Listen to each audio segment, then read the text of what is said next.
Tässä on banaanirotta, banaanirotan seikkailut. Tässä on banaanirotta, banaanirotan seikkailut. Tässä on banaanirotta. Eräänä päivänä. No niin, heipä hei mussukat, täällä on taas ystävänne banaanirotta seikkailemassa.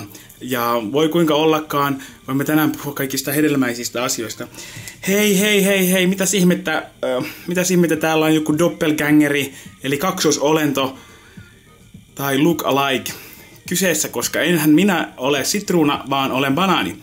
Tiedättekö muuten lapset, että sitruunan pH-arvo on 2,4, kun se taas banaanilla on 5,4 tai jotain sen päälle. pH-arvohan kertoo lähinnä siitä, että kuinka vetyionien varaukset ovat kohdilla. Mutta mitä ihmettä, tuolla tapahtuukin jonkinnäköinen joulunäytelmä eräänä päivänä. Hei hapsiainen, olen Pauli Patteri. Jos siihen tarvitset joululahjoihis kunnon patteriin, niin tässä sinulla olisi sellainen. Ei, ostan vain itse lankoja ja teen villasukkia, joita annan sukulaisilleni. Voi, miten ihmeellistä. Olipa taas kovin omituinen seikkailu. Mihin tämä johtaa vai johtaako tämä mihinkään? Onko kohta jo joulu?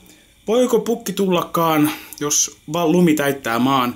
Näitä kaikkia kysymyksiä kysymme nyt, mutta nyt näin lopuksi laulamme silti laulun. Montakohan niitä öitä tänään sinne joulun oli? 8 yötä jouluun on, laskin sen mä aivan itse, kun näin silmän tonttuuseen. Hyvää joulua!